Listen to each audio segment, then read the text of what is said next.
ഡോറയ്ക്ക് ഭയങ്കര സങ്കടം കേട്ടാ. ഡോറയെ തള്ളി അങ്ങ് അറ്റത്തുണ്ട് ഈ ഗബ്രു കേട്ടാ.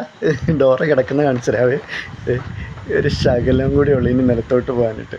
നമ്മുടെ ഗബ്രൂട്ടനാണെങ്കിൽ തള്ളി തള്ളി തള്ളി ഇങ്ങ് കൊണ്ടുപോയിട്ടുണ്ട് ഡോറേനെ. അപ്പം വന്ന് ഡോറേൻ്റെ അടുത്ത് പറയുകയാണേ, നമ്മൾ രണ്ടുപേരും എവിടെ കിടക്കുന്നതെന്ന് നോക്കി, ഇത്രയും വലിയ കട്ടിലുണ്ടായിട്ടും കിടക്കാൻ ഇടമില്ലല്ലോ. ഇവിടെ ഇഷ്ടംപോലെ സ്പേസ് കിടപ്പുണ്ട് കേട്ടോ. ഇവിടെ ഇഷ്ടംപോലെ. ഇത് നമ്മൾ വെച്ചേക്കുന്ന ഗബ്രൂട്ടനാണെങ്കിൽ ഭിത്തിയിലൊന്നും പോയി ഇടിക്കാതിരിക്കാൻ വേണ്ടിയിട്ടാട്ടോ. എല്ലാം പോയി പിടിക്കാറുണ്ട്. അതുകൊണ്ട് ഇത്രയും സ്പേസ് കിടപ്പുണ്ട്. ഇവിടെ ആയിരുന്നു ഞാൻ കിടത്തിയത് ഗബ്രൂനെ.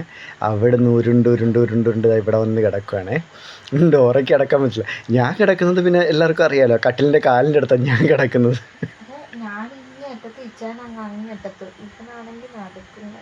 അതായത് ഞാനിവിടെ ഈ കാലിൻ്റെ അടുത്ത് കിടക്കുന്നത് എന്താണെന്ന് വെച്ചാൽ, രാത്രിയാകുമ്പം എഴുന്നേറ്റ് വരും. അപ്പം ഞാനിവിടെ കിടക്കുന്നുണ്ട്, എൻ്റെ ദേഹത്തും തട്ടുമ്പോൾ എനിക്കറിയാൻ പറ്റും. അതുകൊണ്ട് വീഴാറില്ല നിലത്ത്, അല്ലെങ്കിൽ നിലത്തേക്ക് വീഴും.